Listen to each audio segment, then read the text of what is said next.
সনাতন ধর্মকে বিধর্মীর হাত থেকে রক্ষার্থে আদিগুরু শঙ্করাচার্য 4টি মঠ স্থাপন করেন। উত্তরে যোশী মঠ, পশ্চিমে সারদা মঠ, দক্ষিণে সিঙ্গারি মঠ ও পূর্বে গোবর্ধন মঠ, যেখান থেকে বেদান্তের প্রচার করা হবে। কিন্তু আসাম ও বঙ্গপ্রদেশে কোনো মঠ স্থাপন করেননি কেন? দুটি ঘটনা বলছি, তাতেই বুঝতে পারবেন আপনারা। শঙ্করাচার্য বঙ্গপ্রদেশের বঙ্গোপসাগরের নিকটে কপিল মুনির আশ্রমে যেন মুনিবরকে বেদান্ত নিয়ে তর্কে আহ্বান করেন। মুনিবর জিজ্ঞাসা করেন কে তর্ক করবেন, কার সাথে তর্ক করবে ও কি বিষয়ে তর্ক হবে। শঙ্করাচার্য বুঝতে পারেন সত্যি তো এক ব্রহ্ম আরেক ব্রহ্মের সাথে কি করে তর্ক করেন। তিনি বঙ্গপ্রদেশে মঠ স্থাপন না করে চলে আসেন আসামে বেদান্ত প্রচারে। তখন আসামে তন্ত্রের আধিপত্য চলছে। আসামে এক মহাপরাক্রমশালী তান্ত্রিককে পরাজিত করতে না পারলে বেদান্তের প্রচার করা সম্ভব হবে না। কিন্তু তান্ত্রিক তর্কে অংশগ্রহণ না করে মারণ উচ্চাটন করতে থাকলে শঙ্করাচার্য অসুস্থ হয়ে পড়েন। সবাই আদিগুরুকে শক্তি প্রয়োগ করতে বলেন।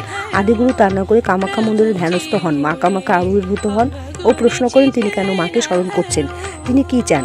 আদিগুরু বলেন, মা আমার উপরে যে বেদান্ত প্রচারে আদেশ হয়েছে তা কি পূরণ হবে না?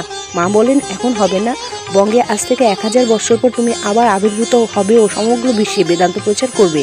স্বয়ং বিষ্ণু অবতারের সহচর হবে তুমি। ঠিক বঙ্গে 1000 বৎসর পর ভগবান রামকৃষ্ণ দেবের সহচর হয়ে আসেন স্বামী বিবেকানন্দ ও সমগ্র বিশ্বে বেদান্ত প্রচার করেন। এই দুটি কারণে পূর্বে বঙ্গপ্রদেশ ও আসামে শঙ্করাচার্য মঠ প্রতিষ্ঠা না করে পূর্বের উড়িষ্যার গোবর্ধন মঠ প্রতিষ্ঠা করেন।